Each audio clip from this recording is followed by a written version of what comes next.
যাহা জিজ্ঞাসা ছিল গানের মাধ্যমে কবি জালালউদ্দিন খাঁ তার সেই গানের ব্যাখ্যা স্বয়ং সম্পূর্ণভাবে খুব চমৎকার করে আমাদের মাঝে উপস্থাপন করলেন। কিন্তু তিনি বললেন যে আবার শিষ্যের কাছে নাকি কিছু পরীক্ষা রয়েছে। যাক, সবই দয়ালের দয়া, দয়ালের কৃপা। যদি তিনি পরীক্ষা করে তার অন্তরে শান্তি পায়, তাহলে আমি শিষ্য, আমিও শান্তি পাব।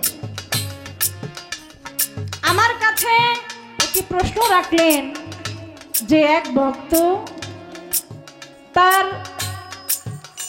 চোখ অন্ধ হয়ে গেল একটা পর্যায়ে, সে বয়স প্রাপ্ত হয়ে না দেখা একজন গুরুর কাছে তিনি মুরিদ হলেন। সেই ভক্তটা কে এবং তার চোখ দুটি কেনই বা ছিল না, এই তো তাহার জানার বা পরীক্ষা করার একটি পয়েন্ট আমার কাছে রেখেছেন। আসলে গুরু তো শিষ্যকে কখনোই প্রশ্ন করে না, কারণ শিষ্যই গুরুর কাছে শুধু জানতে চায়, বুঝতে চায়, শুনতে চায়, শিখতে চায়। তারপরও তিনি যেহেতু আমাকে পরীক্ষামূলক এই প্রশ্নটি রেখেছেন, সেই ভক্ত ছিল শেখ ফরিদ আউলিয়া। শেখ ফরিদ আউলিয়া যখন বোয়ালি কলমদারের কাছে মুরিদ হতে গেলেন, 1 যুগ 12 বৎসর তপস্যার পরে তার একটি চোখ, সেখানে কাঠখড়ি পুরানোর জন্য একটি চোখ দান করে দিলেন এবং আরেকটি চোখ কাক এসে খেয়ে ফেলল। এই তার দুটি চোখ অন্ধ হয়ে গেল। তারপরে যখন শেষ বয়স আসলো, শেষ বয়সে তিনি কুতুবউদ্দিন বখতিয়ার কাকির কাছে তিনি মুরিদ হয়েছিলেন।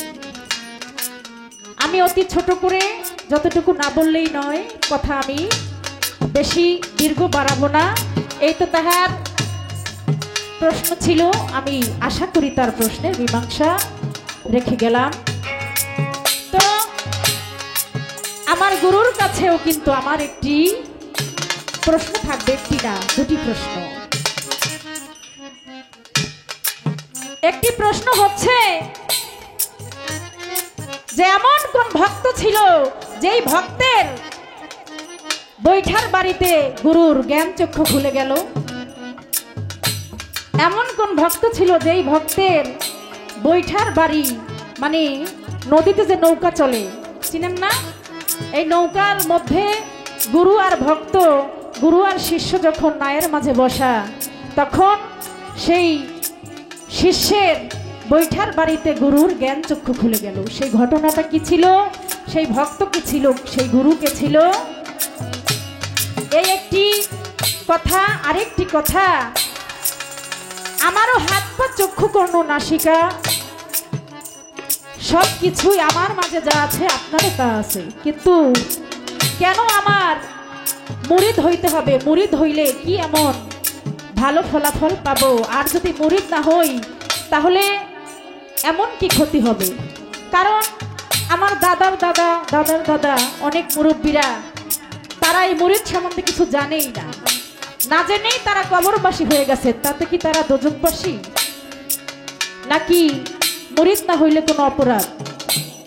আর মুরিদ হইলে কোনো পুণ্যের কাজ, কোনো ভালো কাজ বা জীবনে ভালো কিছু অর্জন করা যাবে কি? এই জীবনে আমি অর্জন করব, আর আমার এই জীবনে গুরুর কাছে গিয়ে কি বর্জন করতে হবে, আপনার কাছে আরেকটি জানার জন্য প্রশ্ন রাখলাম।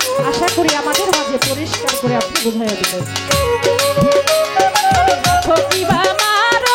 এই দয়া করো, যেন তোমারে ভুলিয়া, দয়া যেন তোমারে ভুলিয়া, তুমি রাখো কি বাবারো, এই দয়া করো, যেন তোমারে ভুলিয়া, যেন তোমারে ভুলিয়া, তুমি রাখো কি বাবারো, এই দয়া করো, যেন তোমারে ভুলিয়া।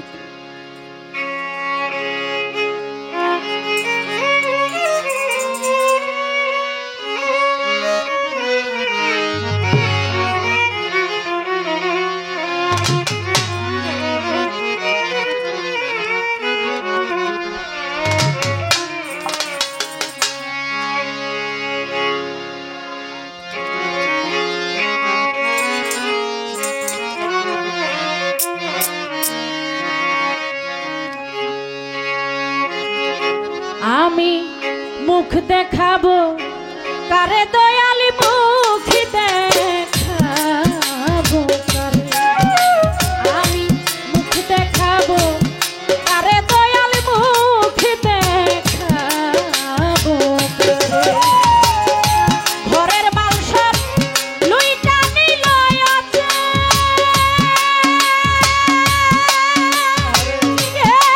নায়ক চোর রে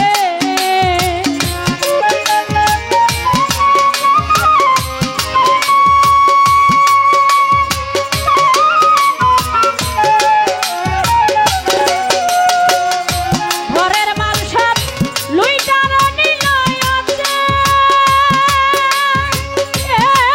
নায়ক চোর রে মুখ দেখাবো কারে আমি মুখ দেখাবো কারে দয়া মুখ দেখাবো কারে আমি মুখ দেখাবো কারে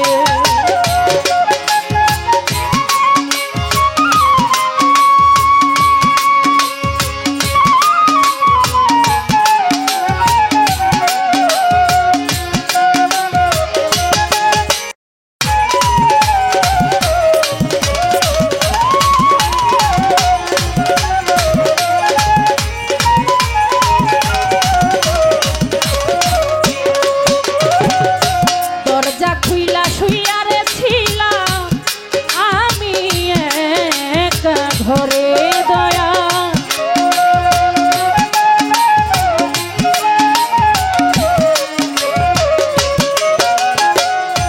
দরজা খুইলা শুইয়া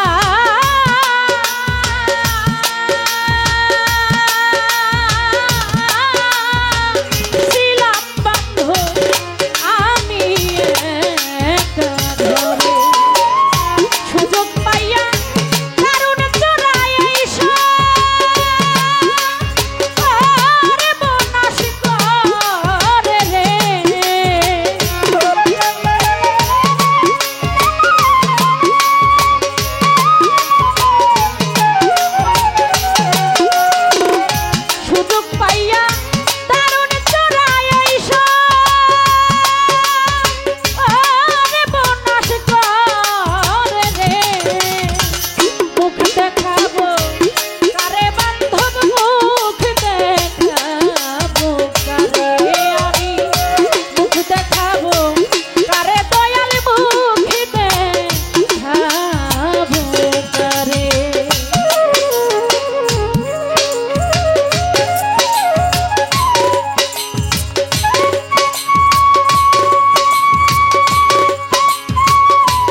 আগত বিশিষ্ট ব্যবসায়ী মোহাম্মদ লিটন ভাই, তিনি আমার গানের মধ্যে প্রায় ৩,০০০ টাকার মতো সম্মানিত করেছেন এবং হ্যান্স পার্টিদেরকেও টাকার মাধ্যমে আনন্দিত করেছেন। দাদা ভাইয়ের প্রতি সহ যারা উপস্থিত সকলের প্রতি সালাম, আসসালামু আলাইকুম।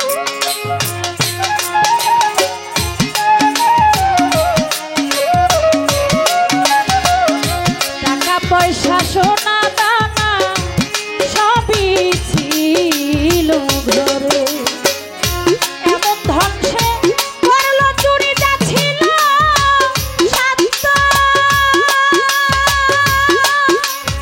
আলার উপরে রে।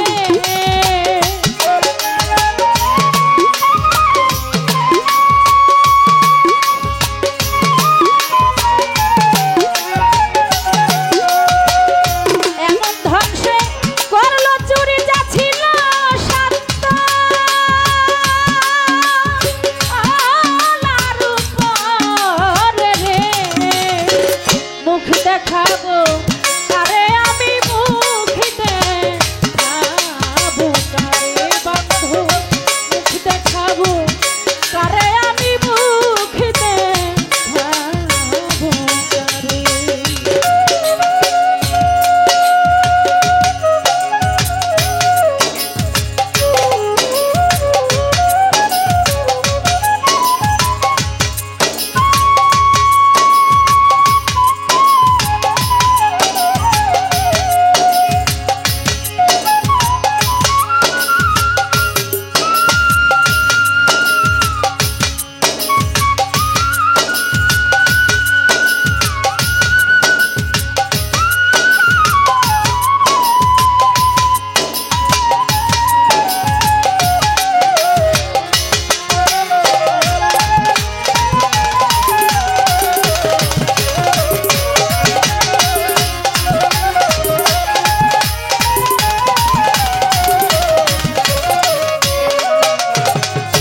চোরার বিচার চাইয়াছিলাম যাইয়া বইরা বরে আমি,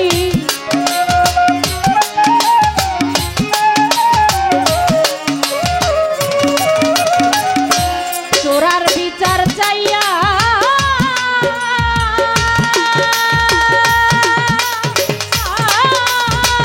ছিলাম বন্ধ যাইয়া বইরা বরে। তোলা চাঁদের হক বিচার সরকার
রাখরে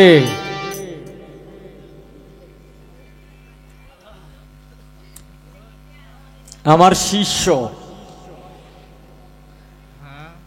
শিষ্য মানে জবাব দিছে, জবাব দিয়ে আমাকে প্রশ্ন করছে যে বইটা দেয়া বাড়ি মারিয়া জ্ঞান চক্ষু ফুটাই দিছি, এটা কেডা কাকে? আল্লাহ বাঁচাইছে। তো যাই হোক, মানে সে বলতে চাইছে এইটাই, ওই যে আশাপূর্ণ দেবী যে দুর্গার জ্ঞান চক্ষু ফুটাইছিল বইটাতে বাড়ি মারিয়া, মানে এই ঘটনাটা মানে এইটার বিষয়ে মানে জানতে চাইছে আর কি, জানতে চাইছে। মানে এটা বিষয়টা হইল আশাপূর্ণ দেবী যখন এই যে দশ হাত কালী জপ্ত, তখন এই 10 হাত আইছে, 10 হাতায় দেখা করছে, এরপরে কৃষ্ণ আইছে, এরপরে কালী আইছে, সবাই আইছে, কিন্তু দুর্গা দেখতাছে না। তখন এই যে বইটাতে বাড়ি মারছিল, বাড়ি মারতি তার জ্ঞান চক্ষু ফুটে গেছে গা। কিন্তু এটা আসলেই মানে এটা ইতিহাসে আমরা পাই, কিন্তু এটা কতটুক সত্য কতটুক মিথ্যা এটা এখনো গ্র্যান্টেড মানে দিতে পারতাছি না। তবে যাই হোক, আর একটা বিষয় হইলো ঠিক আছে না, তার জিজ্ঞানো ঠিক আছে, তার জিজ্ঞানোটা ঠিক আছে, কিন্তু এটা কতটুক সত্য, এটা কি আসলে সত্য ঘটনা না এটা কাল্পনিক বিষয়, এটাও বলতে পারতাছি না। তবে যাই হোক, এই বিষয়ে কথা বললে দরকার নাই। এটা এই যারা সনাতন ধর্মের মানুষ তাদের জন্য, তারাটাই বড় ধর্ম, মানে ধর্ম নিয়ে কোনো ভেদাভেদ নাই। আল্লাহর রাসূল বলছে যে যে যে ধর্ম পালন করে তারে সেই ধর্ম পালন করতে দাও, এটা নিয়ে কোনো ভেদাভেদ নাই। আর একটা বিষয় হইল, কয় আমরা একজন গুরুর যা আছে শিষ্যেরও তা আছে, গুরুর হাত আছে শিষ্যেরও হাত আছে, গুরুর পাও আছে শিষ্যেরও পাও আছে, গুরুর মুখ আছে শিষ্যেরও মুখ আছে, তাইলে আবার মুরিদ হনলাইকের লিখে। আচ্ছা, এখন তুমি তো ইচ্ছা করলে তুমি লেখাপড়াও করতে পারতা, কইরা হয়তো এই ব্যাংকের একজন ম্যানেজার হইতে পারতা, আর না হইলে অন্য এনজিও চাকরি তুমি করতে পারতা, আর না হইলে মাস্টারি করতে পারতা। তুমি গান হয়েছে গেলে লিখিয়া, তুমি যে এখানে এই কেউ কেউ কেউ প্রোগ্রাম করে 60,000, কেউ প্রোগ্রাম করে 70,000, তুমি নিয়ে আইছো 20,000। তো এইগুলি কোন দরকারটা ছিল? তোমারও তো মুখ আছে, আমারও তো মুখ আছে, তা আমিও তো গান গাইতে পারি, তুমিও তো গান গাইতে পারো, কিন্তু তোমারে এই দেখা গেছে যে তোমারে নিলে লাগে 20,000, আর একজন শিল্পীরা লাগে 10,000। কে এই ভিডিও তো গানই গায়, কি গো, কেউ আর মাগনা টেহাতেও গান গাইতেছে। বাংলাদেশে সোনামণিরা আছে না? হ্যাঁ না, আমারটা তো এটা হইলো প্রেম, এটা বিষয়টা হইলো, এটা আজকে এই কুদ্দুস পিসাবের নাই আমারে এই মানে কোনো সময় নাতির চোখে দেখে, কোনো সময় সন্তানের মতো দেখে, এটা হইলো মানে প্রেমের একটা বিষয়। এখানে যদিও আমাকে হয়তো 15-20,000 টেহা দেয়, এইগুলি কিন্তু আমি দেখি না। কে লেগে দেখি না? কারণ এটা হইলো নিজের এলাকা। এখানে আমি 60,000 টেহা 70,000 টেহা চাইলেও আমার কেউ দিত না, কেউ দিবে না। যদি দিতই তাইলে আমরাও তো গানেই গাই, হেরাও তো গানেই গায়। আজকে 70,000 টাকা দেয়া ফকিরা বলরে আনে গেল লিগা, আজকে 60,000 টাকা দেয় শরীয়ত সরকারকে আনে কেন? আজকে 90,000 টাকা দেয়া আয়নাল বয়াতিকে আনে কেন? আয়নাল বয়াতি তো গানেই গায়, আমি অবিল তো গানেই গাই। কারণটা কি? মানে কেউ আনে হইল নামের জন্য, আবার কেউ আনে হইল জিদে। আমি কি বুঝাইতে পারতাছি?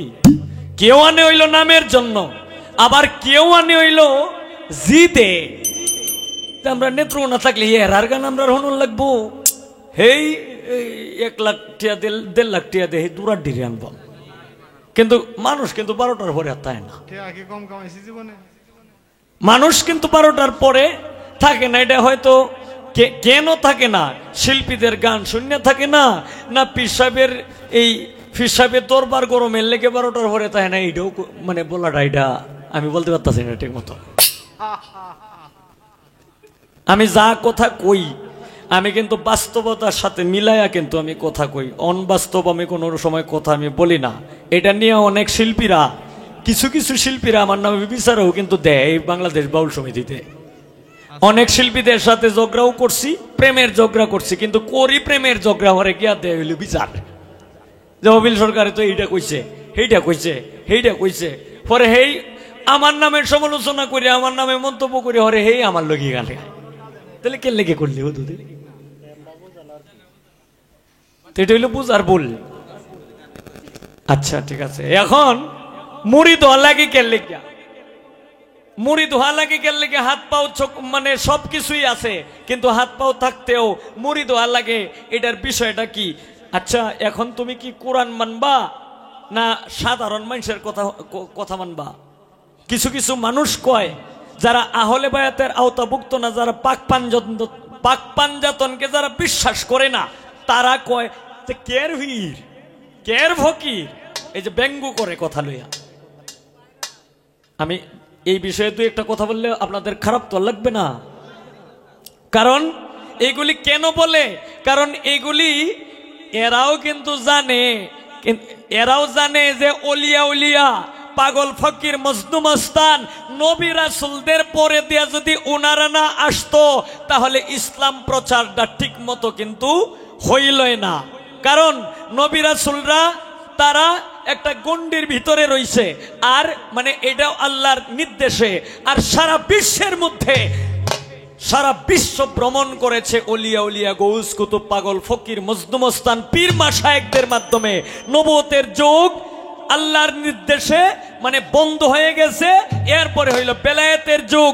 এই বেলায়েতের পীর ফকির অলি আউলিয়া এদের মাজার ভাঙচুর করতে চায় কিছু কিছু নির্বোধ মানুষেরা, জানে না, এরা বুঝে না, এদের কোনো জ্ঞান নাই, এরা হচ্ছে বিবেকহীন, এরা হচ্ছে বিবেকহীনা।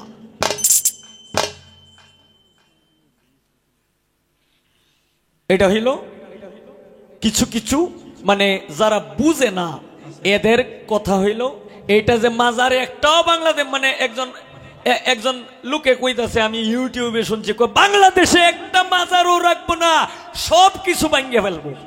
আচ্ছা এটি কোন গোত্র? অসামাজিক, এরা হইল অসামাজিক। কারণ এরা কোরআন পরে টিকেই, হাদিস দলিল পরে টিকেই, কিন্তু কোরআন হাদিস দলিল ফেরে না, যে কারণে এরার এই অবস্থা। আর এরারই কিন্তু কিয়ামত পর্যন্ত এই একটা চক্র, মানে রাতের মানে আলোর সঙ্গে অন্ধকারের যে একটা চক্র, এটা থাকবেই। এই অন্ধকারের সাথে যে যুদ্ধ করে যাইতে পারে সেই একমাত্র তার দ্বারাই আলোর সন্ধান পাওয়াটা সম্ভব। এই চক্রটা এটা থাকবে, কিয়ামত পর্যন্ত থাকবে। এটা যেখানে রাত এইখানেই আলো, যেখানে ভালো এইখানেই মন্দ। মসনবী শরীফে প্রমাণ, মাওলানা জালালউদ্দিন রুমি রহমতুল্লাহ আলাইহি উনি বলেছেন, যার পীর নাই তার পীর হইল শয়তান। দলিল দেখেন, ৬৬টা দলিল। এই ছয়টা দলিলের মধ্যে একটা দলিলের মধ্যে উল্লেখ আছে যেটা মাওলানা জালালউদ্দিন রুমি মসনবী শরীফে যেটা লেখছে, যে যার পীর নাই তার পীর হইল শয়তান। এখন এই যে লেখাটা যে উনি লেখছে, উনি কি কোরআন হাদিস না গাইতে কি লিখেছে? বাবার শক্তি আছে, এই কথাটা কইয়া পরে বাচ্চা থাকতো। কিন্তু কিছু কিছু মানুষ মানে না। একটা জিনিস বুঝে রাখো, মুরিদ হওয়া লাগে কেন? তুমি হইলা আকৃত মানুষ, আর একজন গুরু যার জ্ঞান চক্ষু ফুটা, যারা জ্ঞান দিয়ে এর মধ্যে অন্তর চক্ষু দিয়ে যারা দেখতে পারে তারাই হইল প্রকৃত মানুষ। এই 450 মাইল 400 মাইল 500 মাইল দূরে কি হইতেছে এক জায়গায় বৈশা থেকেই দেখতে পারে। যেমন এই যে জালালউদ্দিনের গানে বলছে, মাওলার ভাবেরই তরঙ্গে এসো আমার সঙ্গে, যদি কাহারও ভালো লাগে রে মাওলার ভাবেরই তরঙ্গে, ভাবের কথা কইতে গেলে না সে তার শেষ, পুত্র কন্যার মাঝে থাকো হইয়া নিরুদ্দেশ। এরকমও ফকির আছে, এখনো আছে, না থাকলে কিন্তু পৃথিবী টিকে থাকলে না।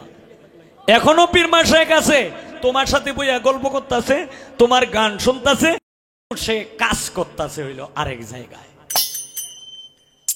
এটা এটা এটা কোন সাধনের দ্বারাতে? স্থূল প্রবর্তক সাধক সিদ্ধি। এই সাধকের দেশ থেকে এরপরে যখন সিদ্ধির দেশে যখন যায় পৌঁছে গেছে, তখন আল্লাহ এবং রাসূল এর মধ্যে আমি আল্লাহর সঙ্গে একাকার, আল্লাহ আমার সঙ্গে একাকার, আমার হাত হয়ে যায় আল্লাহর হাত, আমার মুখ হয়ে যায় আল্লাহর মুখ, আমার চোখ হয়ে যায় আল্লাহর চোখ। আমি যে মুখ দিয়ে কথা বলি এটা আমি বলি না, এটা নিজে আল্লাহই বলে। খারাপ লাগে ভাই সকল? নিজামুদ্দিন সাহেব, এই নিজামুদ্দিন আউলিয়া ওয়াজ করতে যায়া একদিন ওয়াজ করতে গেছে, এটা জীবনীতে পাওয়া গেছে। তখন ওয়াজ করতে করতে করতে করতে হঠাৎ করিয়া কইতাছে কি জানেন?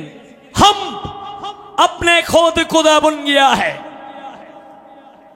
কি এটার বাংলা ব্যাকরণ কি? হাম আপনে খোদ খুদা বন গিয়া হ্যায়, মানে আমি নিজেই খোদা। ওয়াজের মধ্যে হঠাৎ করে কই বেরিয়েছে। বক্তরাই কইতাছে, একজন বক্তই কইতাছে, হুজুর আপনি তো ওয়াজের মধ্যে এইটা কইছেন। কই কি কয়? আমি এটা বলছি। কয় হ্যাঁ আপনি এটা বলছেন। কয় ঠিক আছে, যদি তুমি একটা দাও আনো, বড় দাও আনো। তখন দাও আনছে। কয় আমি অমুক দিন অমুক জায়গায় ওয়াজ মাহফিলে যাব, যেদিন ওয়াজের মধ্যে এই কথাটা আমি যেদিন বলবো, এই দিন পিছন থেকে আমাকে একটা কূপ দিবা, কূপ দে আমাকে, এ আনি জীবন্ত লাশ করে ফেলবা। হুজুর আমি আপনার কাছে বায়াত হইছি, আমি আপনার পাগল, আমি এই কাজটা করতে পারবো না। কয় পীরে যা বলে তা কি তুমি মানবা না? কয় হ্যাঁ মানবো। কয় তাইলে আমি যা বলছি তাই তোমার করতে হবে। তখন হঠাৎ করে আরেক দিন ওয়াজ করতে করতে করতে করতে কইতাছে, হাম আপনি খোদ খুদা বন গিয়া হ্যায়। এইটা কইয়া সাথেই দিছে ফিসে দে একটা কূপ, একের 2 ভাগ করে আলছে। কিন্তু এই যে 2 ভাগ যে করছে, কিন্তু 2 ভাগ তো হয় নাই, শুধু খালি পাঞ্জাবিটা খালি ছিটছে। আর উনি যেভাবে কথা বলতে ছিল এইভাবেই কথা বলছে, সারাক্ষণ এইভাবেই কথা বলছে। এরপরে কথার পরে দেয়া ওয়াজ মাহফিল শেষ করে আবার যখন নির্দিষ্ট স্থানে যখন চলে গেল, তখন এই ভক্ত আবার বলতেছে যে হুজুর আপনি তো এই কথাটা আবার বলছেন। কই কি কয়? আমি কি আবার বলছিলাম? কয় হ্যাঁ বলছিলেন। কি বলছিলাম? তো নিজে বাংলাতে বোঝাইয়া দিছে যে আপনি বলছেন যে আমি নিজেই খোদা। আসলে কি আমি এটা বলছিলাম? কয় হ্যাঁ আপনি বলছিলেন। কতক্ষণ আমি পিছন থেকে কূপ দিছি, কিন্তু আপনি তো কাটেন না, কিন্তু আপনার পাঞ্জাবিটা ছিঁড়া, পাঞ্জাবিটা শুধু কাটছে। কয় তাহলে আমি যেই সময়ে বলছি যে হাম আপনি খোদ খোদা বন গিয়া হে, আমি নিজেই খোদা, আমি মনে হয় এই সময় আমি ছিলাম না, এই সময় আমার ভিতরে খোদাই বিরাজমান ছিল। কে সুবহানাল্লাহ কইতেন না? একজন আলেম সাহেবে যদি এই ঘটনা যদি কইতো, তাইলে আল্লাহর রহমতে একটা শিক্ষা দিয়ে কইলেন যে সুবহানাল্লাহ, তাকবীর দিলেন। কিন্তু এই তাকবীরটা হয়তো অনেকেই কিন্তু দেয় না কেন লেগে যে বাউলরা এরা যে কথা কয় এটি হইলো হেরা দলিল। কিছু ব্যঙ্গ করে আলাপ করে না কি গো দাদা? অনেক ব্যঙ্গ করে কিন্তু আলাপ করে যে এই যে বাউলরা যে হাদিস দলিল কয় এটি হইলো হেরার বানানো। আরে বেকলের বেকলরা বুকার দলেরা তোরা যে হাদিস দলিলটি ফরস এইডি তোরা লই আইস, এইডি তোরা লই আইস। পরে বিশ্লেষণ আমি সে চোখকে দেখি না, কিন্তু আমার মতো দেখো মানুষ তো মেলা মানুষ আছে, এইডির লয়ে বই এমনি প্রয়োজনে 100 ফোরন থাকবে, 100 মাইক থাকবে, 50টা বক্স থাকবে, সারা বাংলাদেশে তোলপাড় করব। বেয়াদবে দলেরা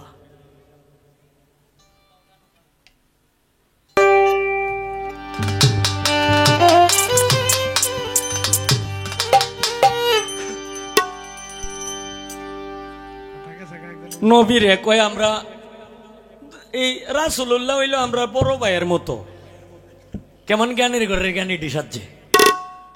রাসূলুল্লাহ হইল আমরা বড় ভাইয়ের মতো, আমরা যেভাবে পৃথিবীতে আইছি মায়ের গর্বে হেইলা ওইভাবেই আইছে, তবে এইলার সম্বন্ধে মন্তব্য করা যাবে না। হীরার দেহ আলাপটি যে করে কোন হইল জ্ঞানী ব্যক্তি আসিল, জ্ঞানী মানুষ আসিল, ওনাকে আমরা মানতে হবে।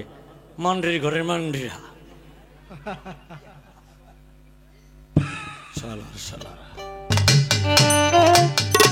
এর লেগে আমার মারি আলবো, এই তার বয় হবিল সরকার করে না। মারবি তো গুলি তো করবে, কর গুলি, গুলি কর। এই রাসূলের কথা বইলা, পীর মুর্শিদের কথা বইলা, এই সত্য কথা বইলা যদি আমাকে তোরা মারস, আর আমার যদি মৃত্যু হয়, আমি ইউটিউবে আমি কয়ে রাখলাম এই মৃত্যুটা হবে আমার জন্য শহীদ মোরা।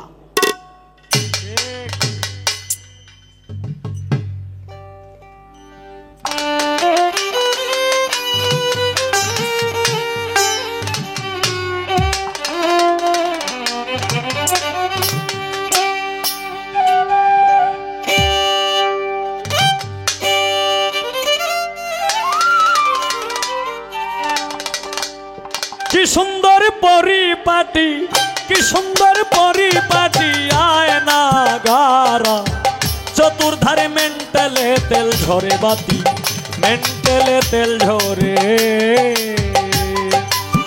কি সুন্দর পরিপাটি, কি সুন্দর পরিপাটি, আয়না গারা চতুর্ধারে মেন্টালে তেল ঝরে বাতি, মেন্টালে তেল ঝরে।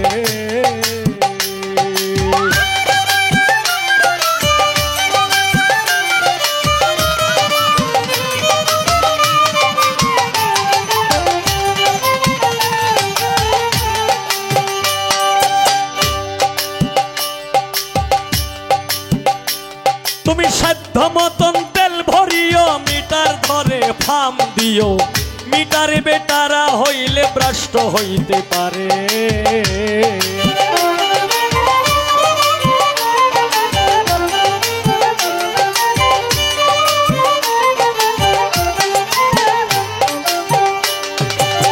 সাধ্য মতন তেল ভরিও, মিটার ধরে ফাম দিও, মিটারে বেটারা হইলে ভ্রষ্ট হইতে পারে। ওরে 24,600 পাওয়ার মেন্টালের ভিতরে, পাগল মন মন মন রে।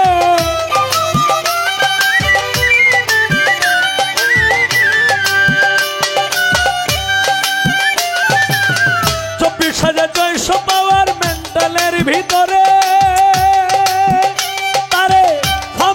রীতিমতে হাম দিও, রীতিমতে ফিন দিও তারে, হুশিয়ার মেন্টালে তেল ঝরে বাতি, মেন্টালে তেল ঝরে।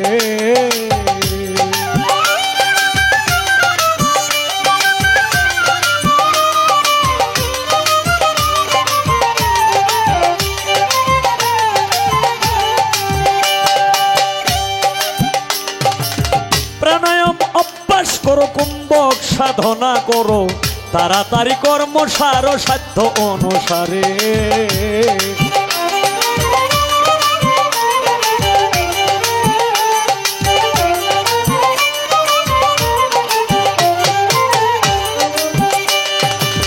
প্রাণায়াম অভ্যাস করো, কুম্ভক সাধনা করো, তাড়াতাড়ি কর্মসার ও সাধ্য অনুসারে ওরে রেছক পুরক দুইটি ধারা ওটা পড়া করে পাগল মন মন মন রে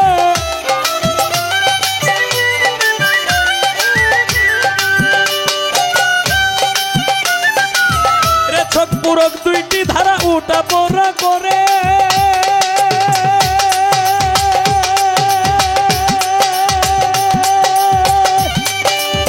তার ভিতরে জীবন মরণ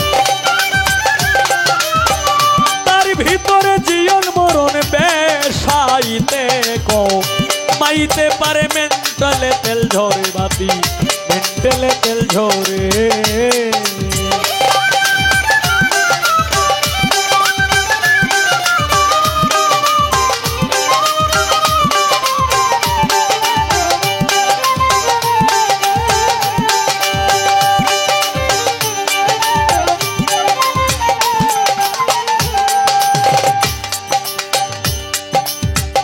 দুষ্টির মতো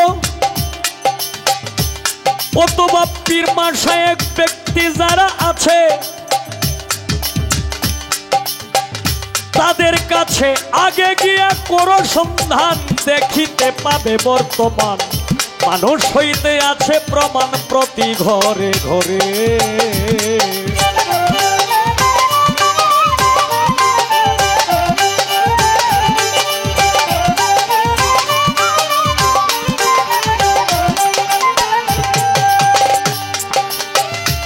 আগে গিয়া করো সন্ধান দেখিতে পাবে বর্তমান মানুষ হইতে আছে প্রমাণ প্রতি ঘরে ঘরে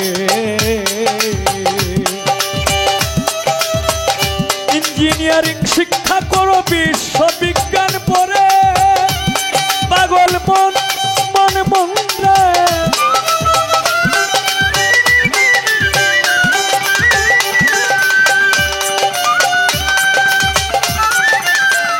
ইঞ্জিনিয়ারিং শিক্ষা করো বিশ্ববিজ্ঞান পড়ে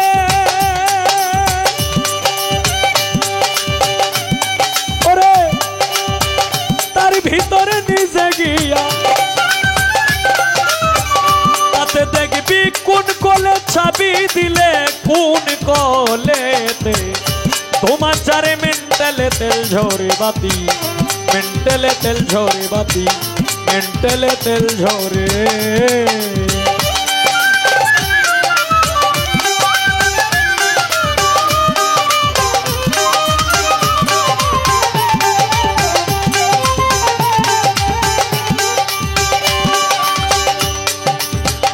বাউল কবি রশিদ বলে ওরে তোমার দেহ মন্ডল কলে চলে নদী নালা কালে বিলে প্রান্তরে কান্তারে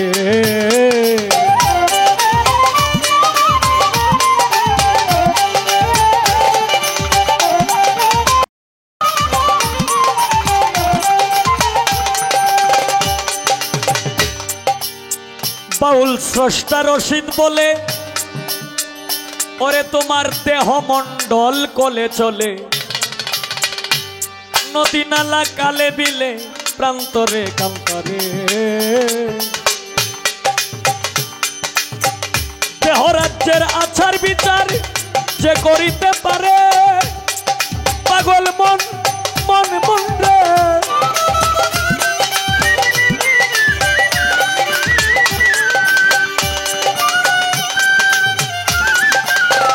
দেহ রাজ্যের আচার বিচার যে করিতে পারে কি করবে তার নামাজ রোজায়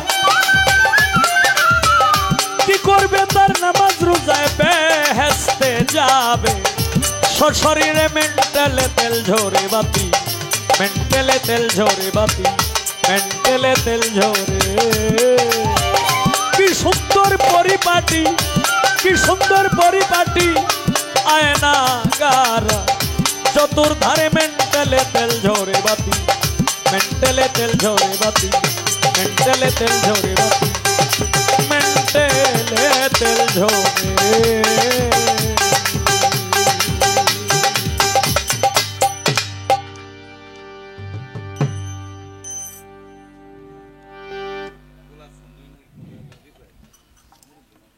ও মুরব্বী মানুষ গোলাপ সুন্দরী গানের রিকোয়েস্ট করছে।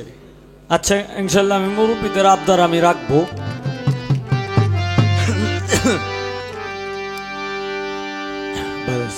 দেহরাজ্যের আচার বিচার যে করিতে পারে, কি করবে তার নামাজ রোজায়, বেহেস্তে যাবে সশরীরে মেন্টেলে তেল জোরে। বাতি মেন্টেলে তেল জোরে মানে আল্লাহর সঙ্গে যদি আত্মায় আত্মায় যদি আলিঙ্গন হয়ে যায় তাহলে সে তার থাকে না, সে নিজে স্রষ্টারই কিন্তু হয়ে যায়। তদ্রুক আমার প্রিয় নবী হযরত মুহাম্মদ সাল্লাল্লাহু আলাইহি ওয়াসাল্লাম উনি কিন্তু মাস্টারি করত। বিষয়টা কিন্তু এরকম না যে নবীজি নামাজ পড়তো, কেউ কেউ কয় যে নবীজিও নামাজ পড়তো, নবীজিও যদি নামাজ না পড়ে তাইলে নবীজিও যাইব জাহান্নামে। নাউজুবিল্লাহ নাউজুবিল্লাহ। উনি মাস্টারি করত। এই নামাজ রোজা হজ যাকাত কার জন্য আনছে? আমরা সাধারণ মানুষ যারা ওনাদের তাদের জন্য এই নামাজ রোজা হজ যাকাত এইগুলি আমার রাসূল সাল্লাল্লাহু আলাইহি ওয়াসাল্লাম উনি যখন মেরাজে গিয়েছিলেন এই মেরাজ থেকে এগুলি আনা হচ্ছে। নির্বোধ সাধারণ আমরা সাধারণ মানুষের জন্য এই আমার রাসূল দিন জারি করতে যাইয়া মানে দিন প্রচার করতে যাইয়া ইসলাম প্রচার করতে যাইয়া মানে একদিন ক্লান্ত অবস্থায় হযরত আলী সঙ্গে একদিন ক্লান্ত অবস্থায় এই হযরত আলীর উরাতের মধ্যে ঘুমায় পড়ছিল মাথা দিয়া। আসরের নামাজের আজান পড়ছে, তখন দয়াল নবী যে ঘুমাইছে, ঘুম থেকে তো আর সোজা কয় না। দেখেন আসহাবগণরা যারা আসিল ওনার সঙ্গে, যারা সাহাবাগণরা আসিল, এই পাক পাঞ্জাতনের লোক ব্যক্তি বর্গ যারা ছিল তাদের মধ্যে কতটুক ভক্তি শ্রদ্ধা আদব। এখন এই নামাজের মধ্যে যদি নামাজের সময় যদি হয়, এখন যদি একজন পীর সাহেব যদি একজন দক্ষ পীর সাহেব যদি ঘুমায় পড়ে যে আজান পড়ছে এরপরও পীর সাহেব ঘুমায় রয়েছে, কিন্তু এটা কিন্তু নির্বুধ মানুষ মনে করবো যে এই সর্বনাশ, আজান পড়ছে ঘুমায় রয়েছে, নাক ডাকিয়ে ঘুমায়, নমাজ পড়ে না, কের ভিড়ালি। কিন্তু উনি কোন জায়গায় কোন কাজে ডিউটি রত অবস্থায় আছে এটা ওনারটা উনি জানে আর আল্লাহ জানে। তদ্রুক একজন ব্যক্তি এই হযরত আলীর উরাতের মধ্যে যখন মাথাতে ঘুমায় রয়েছে, তখন আরেকজন ব্যক্তি বলছিল যে আলী আপনি কি নামাজ পড়বেন না? আমি কিভাবে নামাজ পড়বো, নামাজ তোমার কুলে ঘুমায় রয়েছে। মাগরিবের আজান পড়ছে, এরপরেও এখন হযরত আলী তো নামাজ পড়ে অভ্যাস, নামাজি মানুষ তো, একবার একটা ওয়াক্ত যদি মিস যায় তাহলে যারা নামাজ পড়ে এদের মনটা যে কতটুক ছিন্ন বিচ্ছিন্ন হয় এটা একমাত্র সেই জানে। মাগরিবের নামাজের আজান পড়ছে এরপরেও হযরত মুহাম্মদ সাল্লাল্লাহু আলাইহি ওয়াসাল্লাম ঘুমন্ত অবস্থায় আছে, তখন কোনো কিছু বলে না, চোখ দিয়ে টল টল করে পানি পড়তেছে। তখন যখন পানি পড়ে গেছে আমার রাসূলের এই চেহারা মুবারকে, হঠাৎ করে আমার রাসূল মানে সজাগ হয়ে গেছে যে কি আলী তুমি কান্তাছো কে লিগা? কয় আমি তো আসরের নামাজটা পড়তে পারি নাই। কয়ের পর এখন তো সন্ধ্যা, এখন তো রাত্র হয়ে গেছে, মাগরিবের নামাজও পড়তে পারি নাই। আলী তুমি আমাকে ডাক দিবা না? আমি যে ঘুমন্ত অবস্থায় ছিলাম, তুমি তো আমার ডাক দিতে পারতা। হুজুর আমি ডাক দিই না এই কারণে আপনার ঘুমটা যদি নষ্ট হয়ে যায়, আমি যদি অভিশাপপ্রাপ্ত হয়ে যাই। তখন আমার রাসূল বললেন যে আলী তুমি কি নামাজ পড়বা? আলী কিন্তু বুঝালছে যে কোনো একটা হবে। কয় হ্যাঁ হুজুর এটা আপনার মর্জি, আপনার যদি দয়া হয়। সঙ্গে সঙ্গে শাহাদাত আঙ্গুল দিয়া সূর্যকে অর্ডার করছে যে তুমি আগে যে জায়গায় ছিলা এখন তুমি এই জায়গায় আসো, সঙ্গে সঙ্গে আসরে রক্ত হয়ে গেছে, তাড়াতাড়ি নিয়ত বান্ধ, নামাজ পড়ো। আসরের নামাজ পড়ছে, কয় এখন কয় পড়ছো, কয় হ্যাঁ পড়ছি। কয় মাগরিবের নামাজের আজানের নামাজ পড়তে না, কয় হুজুর আপনার দয়া। কয় আবার নিয়ত বান্ধ, আবার যেই সেই মাগরিবের আজানে রক্ত হয়ে গেছে, কয় তাড়াতাড়ি নামাজ পড়ো, তাড়াতাড়ি নামাজ পড়ো। আবার নামাজ পড়ছে, আবার যতটুক অন্ধকার হয়ে গেছিল আবার এই জায়গাতেই গেছে।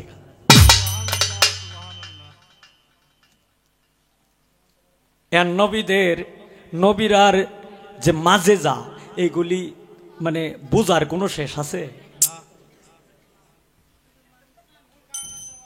কলকায়নাতের বাদশাহ, যাদের জন্য, যার খাতিরে এই বিশ্ব ব্রহ্মাণ্ড কলকায়নাত সৃষ্টি করেছেন, আল্লাহর নূরে মোহাম্মদ, আল্লাহর জাতি নূর থেকে মোহাম্মদী নূর সৃষ্টি করলেন। এই মোহাম্মদী নূরের খাতিরে বিশ্ব ব্রহ্মাণ্ড, আকাশ পাতাল, চন্দ্র সূর্য বানাইছে। এই নবীরে কইলা মাটির তৈয়ার, এলা আমরা বড় ভাইয়ের মতো, এটা কি মান্য নেওয়া যায়?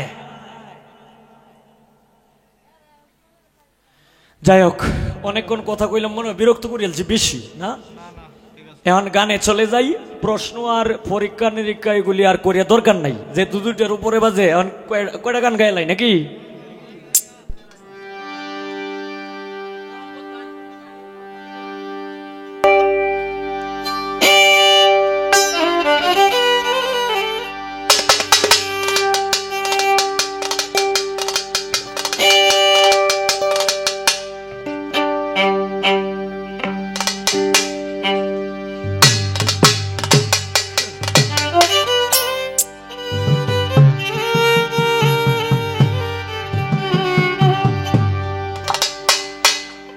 কেডা টিয়া দিছে? কেডা কই কত দিছে? ৭৭ টিয়া। টিয়া কই? ও মানে ৭৭টা দেহের মানে হিসাব কইতাম না বাবা, আমার টিয়া লাগতো না।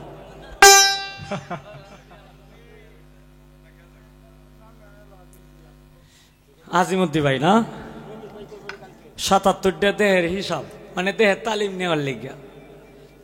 এখন আসলে এটা একদিন লতিফ সরকারে দিছিল ৭৭টা টেহা। তখন এই লতিফ সরকারে বলছিল, হয়তো আরো অনেক শিল্পীরা অনেক ভাবে বলছে, আচ্ছা দেহের হিসাবের কোনো শেষ আছে? দেহের স্টেশনের কোনো শেষ আছে?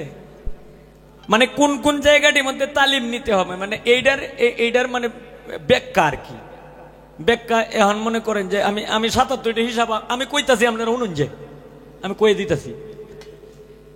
18টা মুকাম এই দেহের মধ্যে আছে না? কি গো?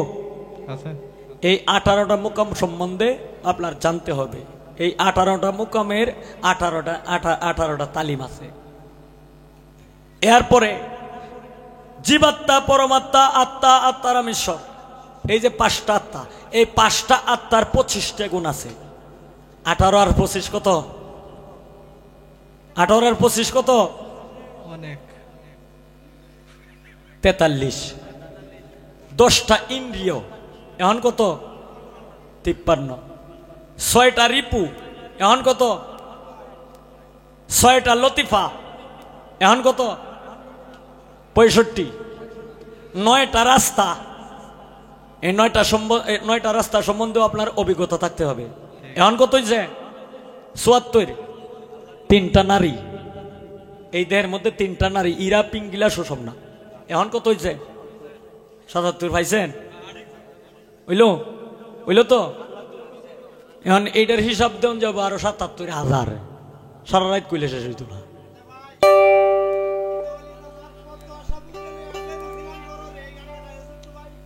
এটা আমার জানা নাই, জানা থাকলে আমি ঠিকই গাইতাম।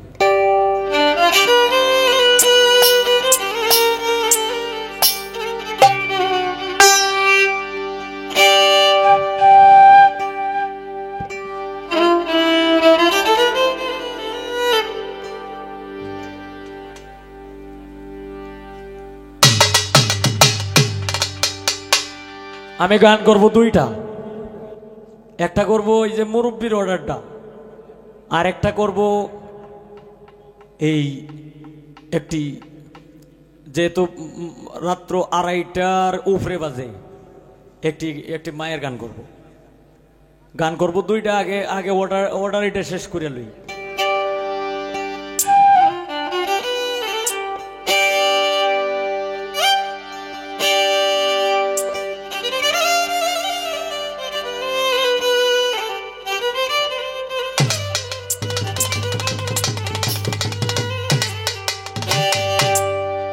ওগো গোলাপ সুন্দরী তোমার রূপে দেখা মরি,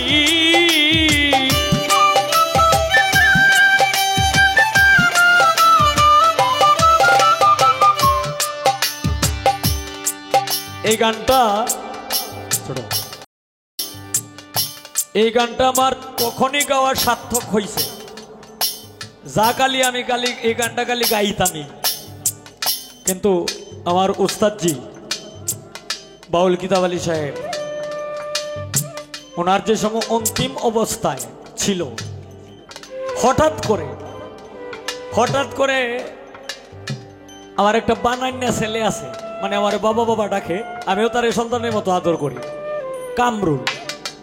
এই কামরুলের কাছে কইতাছে, কয় কামরুল আমার মনটায় চাইতাছে হবিলের কয়টা গান শুনতাম। তখন কামরুল আমাকে যেদিন বলছে, এই দিনই আমি বলছি যে বাস করে লাও, হ্যাঁ বাইন বাদক যারা আছে সবাই কয়ে লাও, আর ইনশাল্লাহ আমি আজকে আইতেছি। রাত্রে অন্যান্য কোনো গানের কথা বলে নাই, সর্বপ্রথমই উনি আমাকে বলছিল যে হবিল তুই প্রথমেই এই গানটা গাইবে। আমি বলছি কোন গানটা কাকা? ওস্তাদ যে কোন গানটা গাইতাম? কই যে গোলাপ সুন্দরী গানটা গাইবে। আমি যে এটা একটু পরে গাইতাম কইসলাম, হ্যাঁ পয়লা বেলা আপনার আরো 1-2টা গান কইরিয়া এরপরে যদি গানটা গাই, আমি যেটা কইছি এটা গাইব। এই গোলাপ সুন্দরী গানটা আমি প্রথমেই গাইছি, প্রথম গায়া এরপরে মুর্শিদের শান, রাসুলের শান, কোকিলের গান, সব ধরনের গানই গাইছি। এরপরের দিন 11টার সময়, সকাল 11টার সময় এই অনেক পরপারে চলে গেছে। এই যে বুঝলাম, এই দিন থেকে আমার এই গানটা গাওয়াটা আমার সার্থক হয়েছে। গোলাপ সুন্দরী তোমার রূপ দেখা মরি,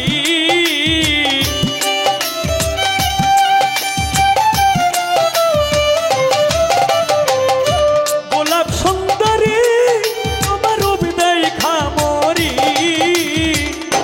কারে ডাকো আরে আরে যাইয়া রে তুমি, কারে ডাকো আরে আরে চাইয়া।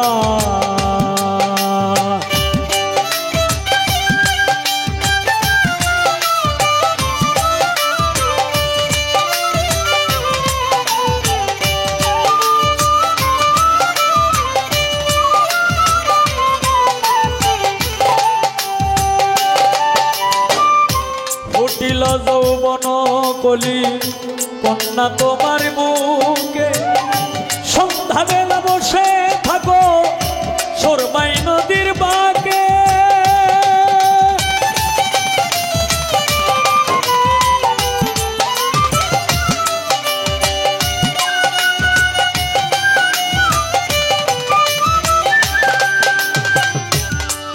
হায় রে ফুটিল যৌবন কলি কন্যা তোমার বুক, সন্ধ্যা বেলা বসে থাকো সুরমাই নদীর বাঁকে, তোমার বুক ভরা মধু তুমি করলি আমায় জাদু,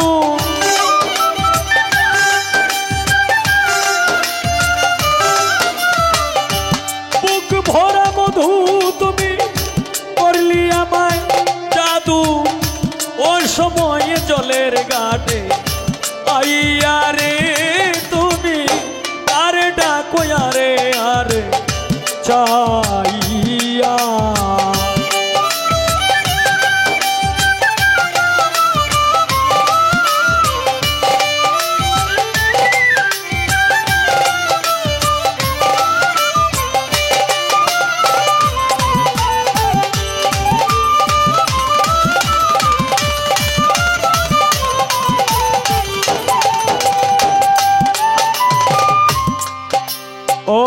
কেমন তোমার মাতা পিতা, কেমন তোমার হিয়া, ও সময়ে জলের ঘাটে দিচ্ছে পাঠাইয়া।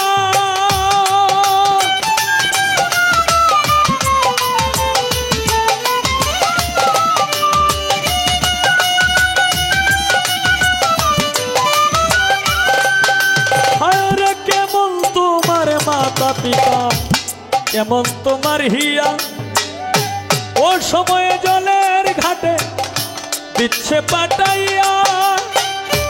অনুমানে বুঝলাম আমি বোধহয় তোমার নাই স্বামী।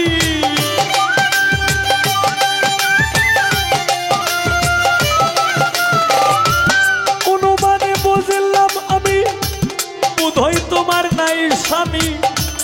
কিবা দুঃখ যাও না আমায় কইয়া রে তুমি, কারে না কইয়া রে আরে চাইয়া।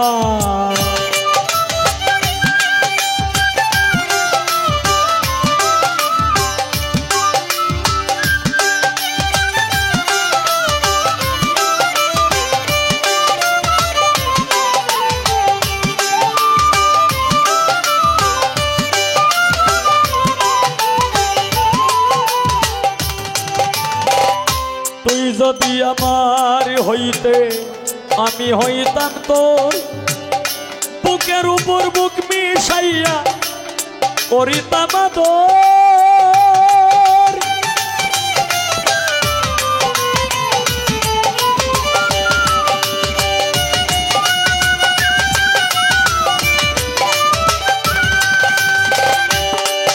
আরে তুই যদি আমার হইতে আমি হইতাম তোর, বুকের উপর বুক মিশাইয়া করিতাম আদর। উস্তাদ বাউল কিতাব আলী চায় উঠো তুমি আমার না।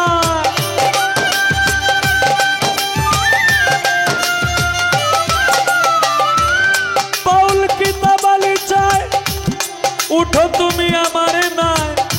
তোমায় যাবো আমার দেশে লইয়া রে তুমি, কারে ডাকো আরে আরে চাইয়া।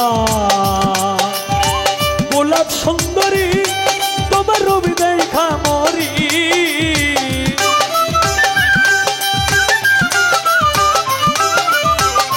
গোলাপ সুন্দরী তোমার রবি দেখা মরি, কারে ডাকো